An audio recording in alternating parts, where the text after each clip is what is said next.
Hello everyone, welcome to my channel SST by Priyanka Sharma.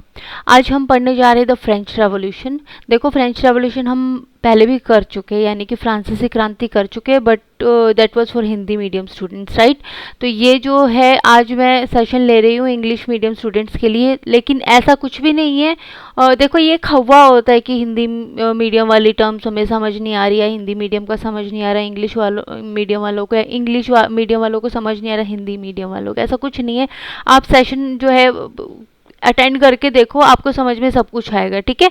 तो French revolution start करते हैं। History का ये चैप्टर है क्लास 9 का, और फर्स्ट चैप्टर आज हम फर्स्ट पार्ट करने वाले हैं, ठीक है। और कंक्लूजन जो है मैंने बिल्कुल पहले ही स्लाइड में आपको बता दिया है, क्या the end of monarchy in France, यानी कि फ्रांस के अंदर मोनार्की थी ना, राजतंत्र था, है ना, किंग हुआ करता था। मोनार्की सिस्टम क्या होता है? ऐसा सिस्टम जिसमें कंट्री पे रूल कौन करता है? एक किंग करता है ना। तो फ्रेंच रेवोल्यूशन ये जो 14 जुलाई है 1789, ये डेट जो है ये याद रख लेना। ये फ्रांस का जो है फ्लैग है, ब्लू वाइट एंड रेड में, ठीक है। ये क्राउन शो करता है कि जिस टाइम पे फ्रेंच रेवोल्यूशन हो रहा था तब क्या था, एक किंग बैठा था, और उसी वजह से, उस किंग की वजह से ही लोग बहुत परेशान थे, ठीक है। तो चलो स्टार्ट करते हैं और देखते हैं कि आज की क्लास में हम क्या क्या पढ़ेंगे और टोटल चैप्टर में क्या क्या पढ़ेंगे। देखो, आज की क्लास में हम इतना ही पढ़ेंगे, इंट्रोडक्शन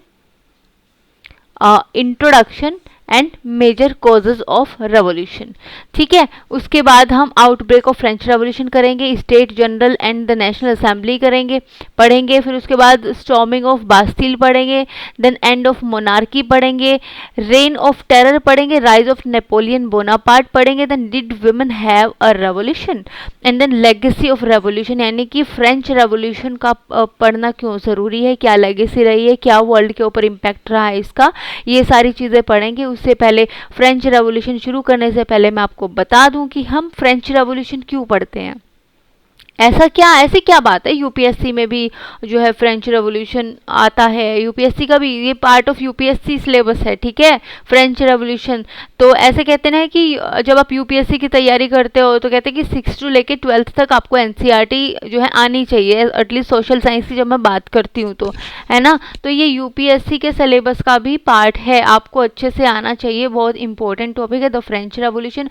और इसी फ्रेंच रेवोल्यूशन का बेस बना करके फिर आगे आने वाली जो आपकी क्लासेस में है, पहले 2 चैप्टर हिस्ट्री के क्लास 10th में है, पहला है nationalism in Europe and then nationalism in India. तो ये दोनों चैप्टर भी हम किसके बेस बना के पढ़ेंगे? फ्रेंच रेवोल्यूशन का। तो आपको थोड़ा बहुत फ्रेंच रेवोल्यूशन के बारे में पता होना चाहिए, क्योंकि ताकि आप जब नेक्स्ट क्लास में जब जाते हो और जब आप नेशनलिज्म इन यूरोप पढ़ते हो तो आपको थोड़ा पता होना चाहिए कि ये जो नेशनलिज्म है ये आया कहाँ से। हाँ जी, फ्रेंच रेवोल्यूशन से ही आया है, ठीक है। तो चलो स्टार्ट करते हैं हमारा जो है फ्रेंच रेवोल्यूशन। सबसे पहले इंट्रोडक्शन की बात करेंगे। इंट्रोडक्शन में क्या है? रेवोल्यूशन है। रेवोल्यूशन क्या होता है? एक ऐसा मूवमेंट जब लोग बहुत ज़्यादा परेशान हो जाते हैं, डिससेटिस्फाइड हो जाते हैं, जब लोगों की जो परेशानियां हैं, सफरिंग्स है, वो अनबेरेबल हो जाती है। अब लोग क्या है, सिस्टम में चेंज चाहते हैं, ठीक है ना। कैसा भी सिस्टम है, किसी भी कंट्री के अंदर जब लोग डिससेटिस्फाइड होते हैं उस गवर्नमेंट के काम करने के तरीके से, चाहे वहाँ पे गवर्नमेंट है, चाहे वहाँ पे किंग है, चाहे वहाँ पे कोई भी है, जो भी रूलिंग है, चाहे वो किंग है, चाहे वो कोई भी है, जब लोग उसके काम करने के तरीके से, उसके सिस्टम से जो है परेशान हो जाते हैं, लोगों को सफ़र करना पड़ता है बहुत ज़्यादा, तो वो क्या करते हैं, वो चेंज चाहते हैं अब सिस्टम में, ठीक है ना। तो जब एक नोटिसेबल चेंज आता है लोगों के मूवमेंट से, तो इसी को क्या बोलते हैं? रेवोल्यूशन बोलते हैं। अब क्योंकि हम तो फ्रेंच रेवोल्यूशन की बात करते हैं, तो अब क्या, फ्रेंच के लोगों ने भी मूवमेंट की थी, ठीक है ना। क्या चेंज लाने के लिए? मोनार्की से छुटकारा पाने के लिए और डेमोक्रेसी लाने के लिए, ठीक है, डेमोक्रेसी लाने के लिए। तो फ्रेंच रेवोल्यूशन का एंड रिजल्ट क्या था? मोनार्की सिस्टम जो था वो ख़त्म हो गया था और डेमोक्रेसी आया था, ठीक है। तो ये क्या है, ये फ्रांस के लोग हैं जो मूवमेंट कर रहे हैं, जो सिस्टम में चेंज चाहते हैं, जो चाहते हैं कि मोनार्की ख़त्म हो जाए और डेमोक्रेसी आ जाए। तो इसी को क्या कहते हैं? रेवोल्यूशन कहते हैं। When peoples movement brings a noticeable change in any situation और in any system of a country, right. अब आप फ्रेंच रेवोल्यूशन पढ़ रहे हो तो एटलीस्ट आपको फ्रांस पता होना चाहिए कि कहाँ पे है ना। तो ये देखो, यूरोप कॉन्टिनेंट में है जो ये है फ्रांस, ठीक है, ये फ्रांस की हम बात करते हैं, यहाँ पे फ्रांस है। तो अब हम कोजेज पढ़ेंगे कि जो है फ्रांस में ये मूवमेंट हुई क्यों, ये रेवोल्यूशन हुआ क्यों। तो कोजेज में एक सोशल कोज आता है, एक पॉलिटिकल कोज आता है, एक इकोनॉमिक कोज आता है, एक एनलाइटमेंट आइडियाज आते हैं। तो सबसे पहले बात करते हैं हम सोशल कोज की, ठीक है ना। तो सोशल कोज देखो, फ्रांस की जो जनता थी, जो सोसाइटी थी, 3 पार्ट्स में डिवाइडेड थी, first state, second state and third state. लेकिन प्रॉब्लम क्या थी कि सिर्फ थर्ड स्टेट ही कौन थे, टैक्स पेयर थे, इनको कोई भी टैक्स नहीं देना पड़ता था, यानी कि इनको क्या थे, हर तरह का प्रिविलेज मिला हुआ था। तो डिवीजन ऑफ फ्रेंच सोसाइटी को कैसा डिवाइड किया गया था, 3 स्टेट में डिवाइड किया गया था, first state, second state and third state, ठीक है। तो ये देखो, ये बात करते हैं फर्स्ट स्टेट के लोग कौन थे, द क्लर्जी, ठीक है ना, जो पादरी लोग, जो प्रीस्ट लोग होते हैं, जो चर्च में होते हैं, है ना, people who worked in the church. अब सेकंड स्टेट के लोग कौन थे, द नोबिलिटी, नोबिलिटी में कौन आते, the king and queen, nobles of sword, princes of royal blood, dukes, marquis, counts, viscounts, barons, knights and nobles of the robe, ठीक है ना। जो जो ये जो है नोबिलिटी में आते हैं, वो किंग, राजा रानी और उनके रिश्तेदार, जो भी मतलब रॉयल ब्लड से बिलोंग करते हैं, ठीक है ना, तो वो आ जाते हैं नोबिलिटी में। उसके बाद थर्ड स्टेट में इनके अलावा जो भी लोग बचे हैं वो आ जाते हैं, यानी कि आम जनता, ठीक है ना, लोग आ जाते हैं। उसमें कौन कौन से हैं, lawyer, doctor, businessman, merchant, soldiers, craftsman, shopkeeper, patients, ठीक है ना। और इसमें भी क्या है, थर्ड स्टेट को भी अलग अलग 2-3 जो है पार्ट में डिवाइड किया गया है। जो पहले पार्ट की मैं बात करती हूँ, तो सबसे पहले जो है रिच लोग आ जाते हैं, ठीक है ना। देखो, इनको क्या है, फर्स्ट स्टेट में कौन आ गया, क्लर्जी आ गया, जो चर्च में काम करते हैं। सेकंड में नोबिलिटी आ गया, king and queen and royal blood की जब हम बात करते हैं। एंड थर्ड में क्या है, एवरीवन एल्स आ जाएगा, जो बाकी जो भी बचे, चाहे वो डॉक्टर है, लॉयर है, इंजीनियर है, ठीक है ना। तो ये सब, चाहे टीचर है, चाहे पेसेंट है, चाहे फार्मर है, ये सब क्या है, ये थर्ड उसमें आ जाता है, स्टेट में आ जाता है। और जब हम थर्ड स्टेट की बात करते हैं, तो थर्ड स्टेट में भी कुछ बहुत ज़्यादा रिच पीपल थे, कुछ उनसे कम थे और कुछ बिल्कुल ही गरीब थे। तो इस तरीके से क्या है, थर्ड स्टेट को भी अलग अलग पार्ट्स में डिवाइड किया गया है। अब बात करते हैं लैंड के डिस्ट्रीब्यूशन की। तो लैंड के डिस्ट्रीब्यूशन में देखो, ये तो किंग है, ठीक है, ये नोबल्स आ गए, और ये नाइट वेसल्स आ गए, जिनके पास ज़मीन, ये नोबल्स दे देते हैं, और ये नाइट वेसल्स फिर ज़मीन दे देते हैं किसको, पेसेंट्स को। देखो, 90% जो पॉपुलेशन थी वो किसकी थी, थर्ड स्टेट की थी, थर्ड स्टेट की। तो 90% जो पॉपुलेशन थी वो थर्ड स्टेट की थी, जो है ये रहा, ठीक है। और उनमें से थर्ड स्टेट में भी सब ज़्यादातर लोग कौन से थे, गरीब थे। तो 90% जो पॉपुलेशन थी वो थी थर्ड स्टेट की, 90% पॉपुलेशन की जब हम बात करते हैं। बाकी के 10% बचे कौन, ये दोनों मिला करके। लेकिन जब मैं लैंड डिस्ट्रीब्यूशन की बात करती हूँ, तो 60% से ज़्यादा जो लैंड थी वो किनको मिली हुई थी, इनको और इनको। तो 40% जो लैंड का डिस्ट्रीब्यूशन हुआ था वो हुआ था थर्ड स्टेट के लोगों को। अब ये सोचो कि बहुत ज़्यादा ही जो है पुअर पीपल हैं, वो कैसे करेंगे, वो कैसे मैनेज करेंगे, कैसे सर्वाइव करेंगे, कि इतनी ज़्यादा पॉपुलेशन है, जिनका पॉपुलेशन में हिस्सा 90% है, लेकिन ज़मीन उनको कितनी मिली है, 40% मिली है। तो जो लोग डिपेंड ही खेती पे करते हैं, है ना, एग्रीकल्चर जो है उनका मेन पेशा है, तो वो कैसे सर्वाइव करेंगे, उनके पास लैंड तो है ही नहीं। और जो थोड़ी बहुत लैंड मिल जाती थी इनको, किससे, नाइट वेसल से, तो उसके बदले इनको जो है इनके घरों में, आर्मी में जो है फ्री की सर्विस देनी पड़ती थी, ठीक है, फ्री में इनके घर काम करना पड़ता था। तो इस तरीके से जो है लैंड का डिस्ट्रीब्यूशन किया गया था। अब सोशल कोज की हम बात करते, फर्स्ट एंड सेकंड स्टेट को क्या है, they never paid any taxes, ठीक है। थर्ड स्टेट कौन थे, द पीपल, ये क्या है, people were not treated well by the kings, these people were not treated well by the king, ठीक है। कैसे, they were made to pay all the taxes, they were forced to work in houses of nobles, they were forced to serve in the army and they were forced to build the roads। मतलब हर काम को forcefully करवाया जाता था, ये करना नहीं चाहते थे, बिल्कुल भी इंटरेस्टेड नहीं थे। और जो राजा है, जो किंग है, वो चाहे कोई भी किसी भी टाइम का राजा है, देखो मैं बताऊंगी आपको कि जिस टाइम की आपके एनसीईआरटी में जो अभी लुईस 16 की बात की गई है, लुईस 16 की बात की गई है ना, लेकिन उससे पहले भी जो किंग थे उन्होंने भी इनको कोई कुछ अच्छी तरीके से ट्रीट नहीं किया। तो शुरू से ही ऐसा चला आ रहा है फ्रांस में कि लोगों को, आम जनता को अच्छे से ट्रीट नहीं किया जा रहा था, फोर्सफुली उनसे काम करवाया जा रहा था, फोर्सफुली उनसे टैक्स पे करवाया जा रहा था, फोर्सफुली उनको आर्मी में भर्ती करवाया जा रहा था। इस वजह से ये लोग बहुत ज़्यादा गुस्सा थे। देखो फोर्सफुली एक वर्ड जो है ये बहुत ऐसे हल्के में ले रहे होगे आप, बहुत ही जैसे कहते हैं ना कि आप ग्रांटेड ले रहे हो इस चीज़ को कि फोर्सफुली करवाने का कोई चीज़ किसी से मतलब ये कि आप उसकी फ्रीडम को छीन रहे हो।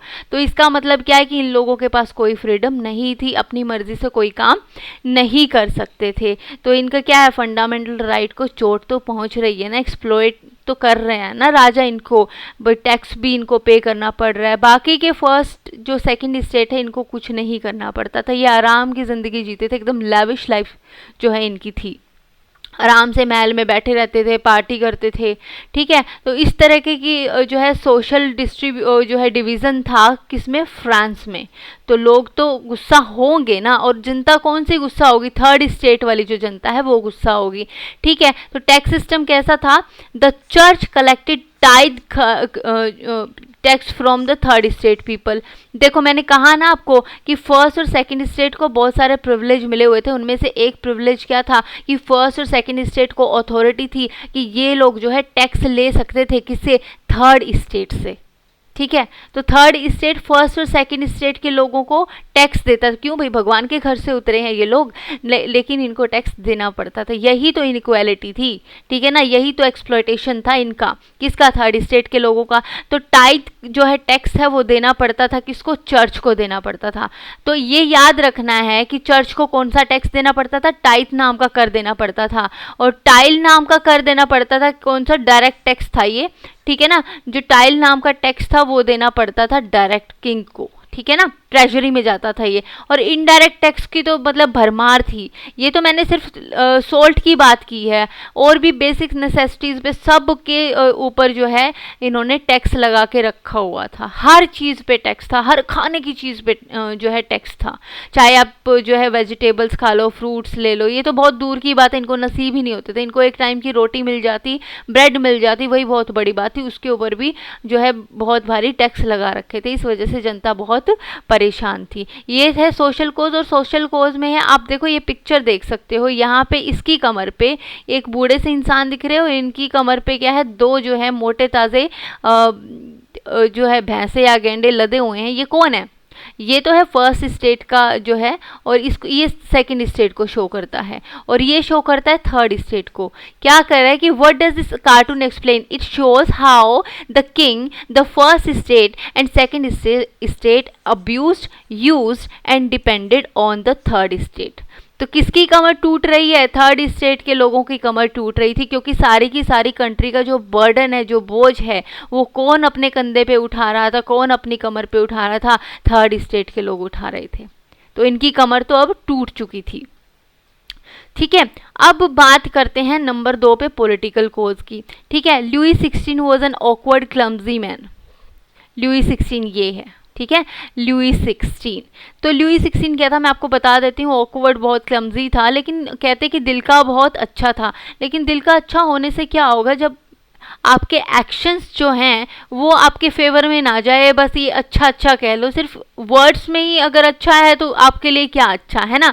तो ऐसा ही कहा जाता है ना कि भाई आप ऐसा करो, एक्शंस पे बिलीव किया जाता है, ना कि वर्ड्स पे। अच्छा अच्छा कह के कोई अच्छा नहीं बन जाता है, अच्छा वो तब बनता है जब वो अपने एक्शंस पे खरा उतरे। ठीक है, जो वो कह रहा है वो करके भी दिखाए, है ना। तो लुई 16 की बात करते हैं, he was an awkward clumsy man who had a good heart but was unable to relate to people on a personal level. Being a king, ठीक है, वो रूल कर रहा है एक कंट्री को, इतने सारे लोग हैं उसके, मतलब प्रजा तो कहते हैं ना कि राजा भगवान होता है, प्रजा उनकी संतान होती है, बच्चे होते हैं, राइट। तो राजा को तो जो जनता है वो बच्चे की तरह रखनी चाहिए, लेकिन ये एक ऐसा किंग था जो रिलेट कर ही नहीं पा रहा था, जो फील कर ही नहीं पा रहा था, एकदम से अनफीलिंग सा था। ये अनफीलिंग मतलब इनसेंसिटिव था लोगों की प्रॉब्लम्स को लेकर, एंड ही वॉज ग्रफ। ठीक है, he was insecure and seems to have disliked being king of France.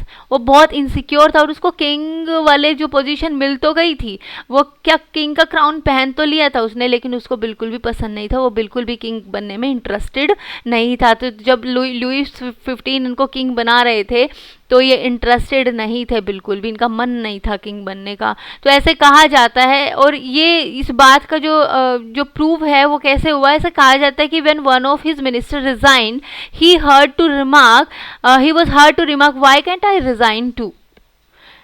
एक मिनिस्टर इनका रिजाइन कर रहा था तो इसने कहा कि मैं भी क्यों नहीं रिजाइन कर सकता है। इससे साफ जाहिर होता है कि ये क्या है, ये बिल्कुल भी इंटरेस्टेड नहीं था किंग का क्राउन पहनने में, या फिर हम कह सकते हैं कि राजा बनने में। ठीक है, तो इस तरीके से जो है लुई 16 ऐसा था, ऑकवर्ड था, इनसिक्योर था, अनफीलिंग था, ग्रफ था, इनसेंसिटिव सा था, और राजा बनने में बिल्कुल भी इंटरेस्टेड नहीं था। फिर इनकी वाइफ आ जाती है मैरी एंटोनीटे। मैरी एंटोनीटे जो थी ये ऑस्ट्रिया की प्रिंसेस थी, इनकी जो है इनकी शादी हुई थी मैरी से। तो Mary Antoinette in her early years as queen was flighty and irresponsible, बिल्कुल भी रिस्पॉन्सिबल नहीं थी। इवन ये भी क्या है, जिन लोगों को गरीबी का पता नहीं है, जिन लोगों ने सफरिंग्स देखी नहीं है, जिन लोगों ने स्ट्रगल नहीं देखा है, वो कभी फील नहीं कर पाएंगे जिन्होंने स्ट्रगल किया है उनके स्ट्रगल को। तो अब ये शुरू से अब प्रिंस है, प्रिंसेस है, किंग है, इनके क्या रॉयल फैमिली के लोग हैं, और रॉयल फैमिली के लोग मतलब कि ये तो मुंह में सिल्वर स्पून लेकर आए हैं, तो इनको बाहर क्या हो रहा है, इनको क्या पता कि कमाई कैसे की जाती है, पैसा कैसे कमाया जाता है, हार्ड वर्क करके पैसा कमाया जाता है। इनको हार्ड वर्क का मतलब भी नहीं पता होता, तो ये कैसे रिलेट कर पाएंगे, है ना। तो ये तो थोड़ी सी अंडरस्टैंड करने वाली बात है कि ये लोग नहीं समझ पाएंगे, क्योंकि रॉयल फैमिली से शुरू से ही जो है पैदा ही ऐसे फैमिली में हुए हैं जिसमें इन्होंने कभी कोई स्ट्रगल किया ही नहीं, स्ट्रगल इनकी लाइफ में कोई वर्ड था ही नहीं। ठीक है, इसलिए इनको कहते हैं कि इररिस्पॉन्सिबल तो अपने आप हो गई ना, इनसेंसिटिव तो अपने आप हो गई, क्योंकि जो चीज़ आपने खुद ने फील नहीं की है वो दूसरों की कैसे फील कर पाओगे आप, राइट। तो she spend huge amount of on clothes, buying a new dress nearly every other day. Being Austrian she was terribly unpopular in France and had few friends. देखो, एक तो ऑस्ट्रिया की प्रिंसेस थी तो कुछ ज़्यादा कुछ खास पॉपुलर थी नहीं, ऊपर से इसको जो है जनता का, पब्लिक का कोई वो नहीं था, मतलब कोई कंसर्न नहीं था कि क्या कैसे किस किस तरह की प्रॉब्लम फेस की जा रही है। देखो, मेरा यही मानना है कि बीइंग अ किंग और क्वीन, आपको एटलीस्ट ये तो पता होना चाहिए कि जो आपके बाहर जिसके आप ऊपर आप रूल कर रहे हो, या फिर ये जो कंट्री है इसके जो लोग हैं, ठीक है ना, उनकी प्रॉब्लम को आप समझो। आप कोई मामूली इंसान नहीं हो, जब आप एक किंग और क्वीन हो आप किसी कंट्री के, तो आपको समझनी पड़ेगी लोगों की प्रॉब्लम। लेकिन ये इनको समझ में नहीं आ रही थी क्योंकि इन्होंने कभी अपने महल से, अपने पैलेस से बाहर ही जाके नहीं देखा, है ना। उसके लिए आपको महल से, अपने पैलेस से बाहर निकलना पड़ेगा, और ये बाहर निकल के खुश थे ही नहीं, क्योंकि भाई देखो पैलेस में ही सब कुछ था इनके, पूरी लेविश लाइफ जी रहे थे, अपना आराम से पार्टी कर रहे थे, पार्टी करके अपना सो जाते थे, फिर अगले दिन फिर उठते थे। इनका ऐसे ही जो है स्केड्यूल था पूरे दिन का। तो इस वजह से कहते हैं कि ये बहुत ज़्यादा खर्चीली थी, एक्स्ट्रावेगेंट थी, और रोज़ इसको न्यू ड्रेसेस चाहिए, मेकअप चाहिए। तो मैंने कहीं ना कहीं से, आपके एनसीईआरटी में है नहीं ये, तो ये एक जो है मैरीज का एक नेकलेस है, उसका डिज़ाइन दिखा रखा है। तो इसका जो है कॉस्ट देखो कितनी है, 16 लाख लिवरेज, जो आज के टाइम पे $100 मिलियन का जो है ये इक्वल है ना। तो एक नेकलेस की जो कॉस्ट थी कितनी थी, $100 मिलियन आज के टाइम पे। तो आप आइडिया लगा सकते हो कि कितनी ज़्यादा ये एक्स्ट्रावेगेंट थी। ठीक है, तो इस वजह से क्या पॉलिटिकल कॉज में ये आ जाता है कि ना ही तो ये जो राजा था लुई 16 ये सेंसिटिव था लोगों की प्रॉब्लम को लेके, और मैरी एंटोनिएटे तो भूल ही जाओ। फिर ऊपर से इनको अपने जो बड़े बड़े पैलेस है उनको मेंटेन करके रखना पड़ता था, है ना। ये देखो, ये जो है इनके पैलेस हैं। ठीक है, उसके बाद आ जाते हैं इकोनॉमिक कॉज में, राइट। तो फाइनेंशियल क्राइसिस की हम बात करते हैं। The government of France was bankrupt. जब लुई 16, देखो लुई 16 के बारे में बताती हूँ। लुई 16 जब लुई 16 राजा बना था वो सिर्फ 20 साल का था। 20 साल का था, और इसके पास जो है जब इसके पास ट्रेजरी में उस टाइम पे कुछ नहीं था, ठीक है ना, बैंकरप्ट हो चुका था। बैंकरप्ट हो चुका था क्या, ये जो ट्रेजरी है फ्रांस की वो बैंकरप्ट हो चुकी थी, इसके हाथ कुछ नहीं लगा था। तब जो सिचुएशन थी बहुत ख़राब हो चुकी थी पहले से ही, यानी कि इनके फादर साहब के टाइम से। इनके फादर कौन थे, लुई 15। तो लुई 15 जो है उसने ही इनको बहुत ख़राब कंडीशन करके, देश की जो है ख़राब हालत करके इनको क्राउन पहनाया और वो चल बसे, ठीक है। तो इनको जब इनको जब इनकी जब क्राउनिंग हुई थी तब कंट्री की हालत कुछ ज़्यादा खास अच्छी नहीं थी। तो government of France was bankrupt and a serious financial crisis. Reasons for crisis क्या थे, inefficient and unfair tax structure, burden of taxation on those least able to pay, the third state। देखो सारा का सारा जो है टैक्स का burden किसके ऊपर होता था, थर्ड स्टेट के लोगों के ऊपर। तो थर्ड स्टेट के लोग भी तीन तरह के थे, बहुत ज़्यादा रिच, फिर उसके बाद मिडिल क्लास में आ जाते हैं, एंड देन बहुत ज़्यादा पुअर आ जाते हैं। तो वो अमीर थे तो वो तो टैक्स पे फिर भी कर पाते थे, और ये अमीर भी शुरू से नहीं थे, बहुत बाद में जाकर हुए हैं, 18th सेंचुरी में जाके ये लोग जो है अमीर हुए थे, एंड में जाके, है ना। तो outdated medieval and land practice. उसके बाद क्या है, a drain treasury which was the result of क्या, इनको ट्रेजरी जो मिली थी, राजकोष जो मिला था वो बिल्कुल खाली मिला था, मतलब इनके गुल्लक में कुछ नहीं था, इनके गले में कुछ नहीं था जब ये किंग बने थे। क्यों, इसका रीज़न क्या था, adding the American during the American revolution. देखो अमेरिकन रेवोल्यूशन हुआ था और ब्रिटेन के अगेंस्ट हुआ था। तो ब्रिटेन के अगेंस्ट में फ्रांस के जो किंग थे उस टाइम पे लुई 15, मतलब इनके फादर, इन्होंने अमेरिका की खूब जो है हेल्प करी वॉर में लड़ने में, किसके अगेंस्ट, ब्रिटेन के अगेंस्ट। तो जब वॉर लड़ा जाता है तो आपको पता है कि फ्री में तो लड़ा नहीं जाता है ना, तो बहुत सारा खर्चा आ जाता है। तो इस वजह से जो है ये जो फ्रांस है ये कर्जदार हो गया। फिर उसके बाद आई बारी लुई 16 की। तो लुई 16 ने भी क्या डींगे हाँकने की कोशिश की, कैसे कि मेरे जो है पिताश्री ने, मेरे पापा ने क्या है अमेरिका का साथ दिया था, अमेरिका का सपोर्ट किया था अगेंस्ट ब्रिटेन अमेरिकन रेवोल्यूशन में। तो अब मैं भी क्या है, मैं भी ये चीज़ कंटिन्यू करूँगा, क्योंकि ये क्या है मेरे बाप की इज्जत का सवाल है। तो अपने बाप की इज्जत का सवाल तो था, लेकिन ये अपनी क्या है अपनी जो है पब्लिक को नहीं देख पा रहा था, आम जनता को नहीं देख पा रहा था, थर्ड स्टेट के लोगों को, अपने देश का हाल नहीं देख पा रहा। देखो ऐसे कहते हैं ना, किसी ने कहा है कि जितनी चद्दर होती है उतने ही पैर पसारने चाहिए, लेकिन दिखावा जो है ना वो इंसान को मार डालता है। और यही इसने किया, दिखावे के लिए जो है अपने जो है फादर जो लुई 15 थे उनका ये जो वॉर है कंटिन्यू रखा, और अमेरिका का इसने फिर साथ दिया। और रही सही जो कसर थी वो अब पूरी हो गई है। अब जो है ये बिल्कुल कर्ज में डूब चुका है, कौन, फ्रांस, ठीक है। लॉन्ग वॉर विद इंग्लैंड, और फिर क्या है, ओवर स्पेंडिंग, अमेरिकन रेवोल्यूशन में आती है, और ऊपर से फिर ओवर स्पेंडिंग में मैंने आपको दिखाई दिया कि कैसे बड़े बड़े पैलेस को मेंटेन करते थे, पार्टी इनकी रोज़ होती थी, चाहे बाहर कुछ भी हो रहा हो, चाहे देश का कुछ भी हाल हो, ठीक है। मैरी को रोज़ कपड़े खरीदने हैं तो भाई खरीदने हैं, मेरे को कोई मतलब नहीं है, मेरे को आज ही मेकअप का सामान चाहिए, आज ही मेरे को कपड़े चाहिए, मेरे को रोज़ शॉपिंग करनी है, बाहर क्या हो रहा हमें कोई मतलब नहीं है, देश का क्या हाल है हमें कोई मतलब नहीं है। इस पैलेस के बाहर लोग भूखे मर रहे हैं, उनको बीमारियां लग रही हैं, दंगे हो रहे हैं, आपस में लड़ रहे हैं, मर रहे हैं, ठीक है, चाहे उनको जो है उनकी फसलें खराब हो रही हैं, तो उनको कोई मतलब नहीं है। उनको मतलब सिर्फ इतना है कि पैलेस के अंदर सारी चीज़ें जो है परफेक्ट होनी चाहिए, और जो कि वो रखते थे, और चाहे वो फिर कर्ज लेके रखना पड़े। तो इस तरह की सिचुएशन थी फ्रांस के अंदर, इसी वजह से वहाँ पे क्या आया, फाइनेंशियल क्राइसिस आ गया, ठीक है ना। तो सबसिस्टेंस क्राइसिस की हम बात करते हैं, यानी कि सबसिस्टेंस क्राइसिस क्या होता है, जब जीने के लिए, जब सर्वाइवल के लिए किसी के पास बेसिक जो है नेसेसिटीज़ भी कम पड़ जाए या नहीं होती हैं, तो उसको बोलते हैं सबसिस्टेंस क्राइसिस। यानी जीने के लिए जो आपके पास क्या है, रोटी कपड़ा मकान, और मेन चीज़ क्या होता है, रोटी होता है। जब आपके पास रोटी भी नहीं है तो ये क्या है, सबसिस्टेंस क्राइसिस है, ठीक है। तो क्यों हुई थी सबसिस्टेंस क्राइसिस, देखो population increase but agriculture production did not,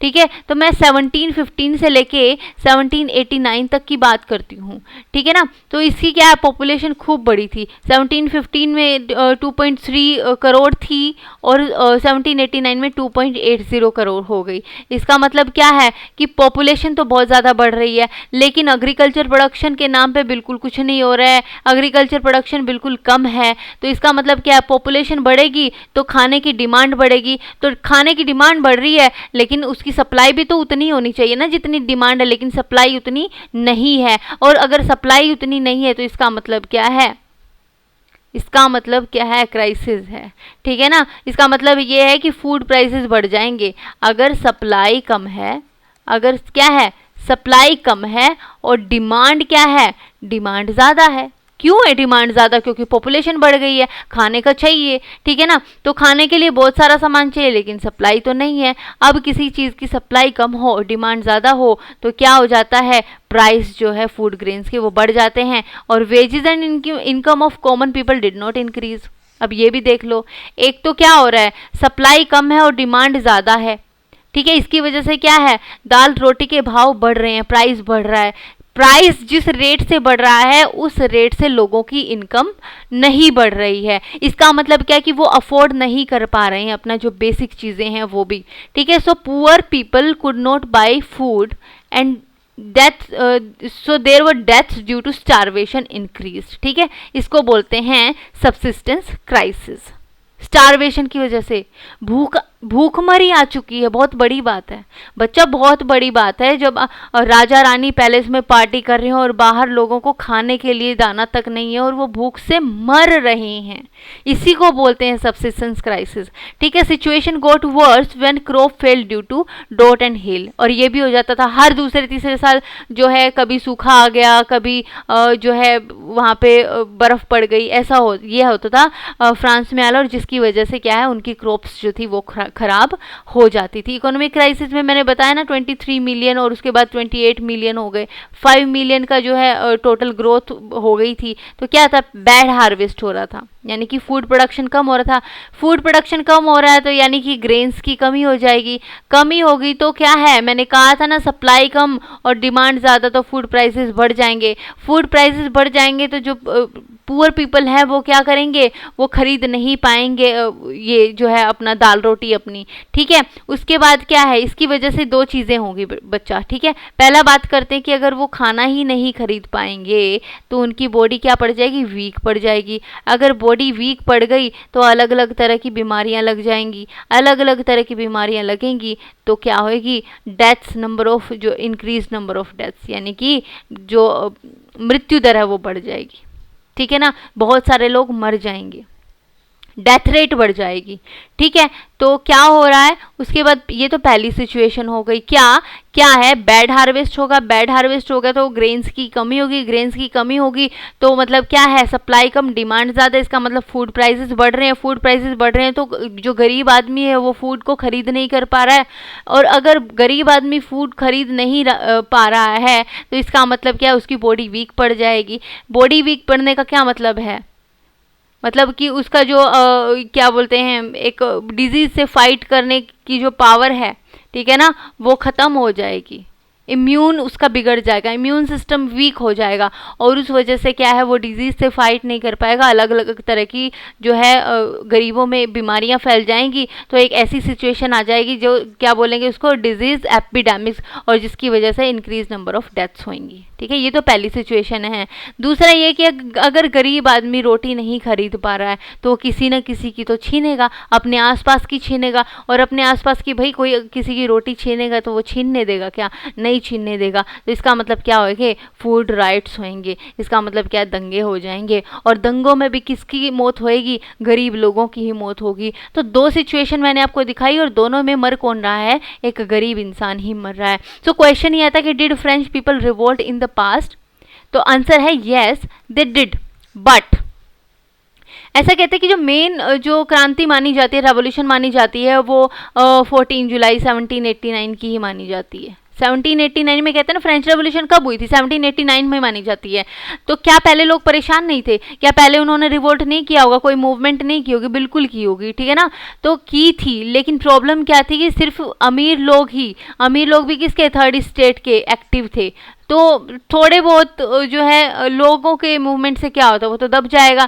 और उसके अलावा थर्ड स्टेट के लोगों में भी क्या था, प्रॉपर लीडरशिप और रिसोर्सेज नहीं थे। तो जो फ्रेंच रेवोल्यूशन की हम बात करते हैं, ऐसा नहीं कि उससे पहले कोई रेवोल्यूशन हुआ नहीं था, बिल्कुल हुए थे, छोटे छोटे रिवोल्ट हुए थे। लेकिन प्रॉब्लम ये थी कि सिर्फ थर्ड स्टेट के जो अमीर लोग ही थे, वही लोग, देखो यूनाइट तो नहीं हुए ना। थर्ड स्टेट का मैंने कहा ना कि 3 तरह के लोग हैं, बहुत अमीर लोग, फिर मीडियम आ जाते हैं और फिर गरीब आ जाते हैं। ये मीडियम और गरीबों ने तो पार्टिसिपेट किया ही नहीं।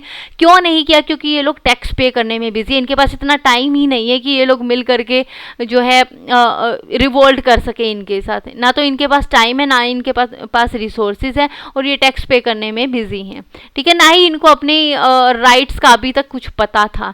तो जो थर्ड स्टेट के लोग थे वो भी रिवोल्ट कर तो देते थे, लेकिन उनमें भी प्रॉपर लीडरशिप और प्रॉपर रिसोर्सेज नहीं होते थे। अब ग्रोइंग मिडिल क्लास, अब जो है 18th सेंचुरी में कुछ नए नए चेंजेस आए। 18th सेंचुरी में क्या है, कुछ न्यू चेंजेस आए। देखो मैंने क्या कहा, मैंने कहा कि क्या 18th सेंचुरी से पहले कोई रिवोल्ट हुआ नहीं होगा, बिल्कुल हुए थे। लेकिन 18th सेंचुरी में ऐसा क्या हुआ कि हम 1789 यानी कि 18th सेंचुरी के रेवोल्यूशन को ही फ्रेंच रेवोल्यूशन कह देते हैं। Reason being growing middle class, ठीक है। New changes in 18th century, पहला क्या था, middle class evolved during this period. People from third state earned money through manufacturing and international trade. देखो इंडस्ट्रियल जो है रेवोल्यूशन आ चुका है, इंडस्ट्रियलाइजेशन हो चुका है। इंडस्ट्रियलाइजेशन होने की वजह से इंडस्ट्रीज खड़ी हो चुकी हैं। इस वजह से जो मिडिल क्लास के लोगों को बहुत सारा फायदा भी हुआ था, बहुत सारा जो है पैसा रिच बन चुके हैं, कहने का मतलब ये, ठीक है ना। अब रिच बन चुके तो इनका लाइफस्टाइल चेंज होगा, भाई इनकी पढ़ाई भी चेंज होगी, अपने बच्चों को पढ़ाए लिखाएंगे, है ना। जो पढ़ा लिखा इंसान है, जो एजुकेटेड पर्सन है, उसको अपने राइट्स पता होंगे।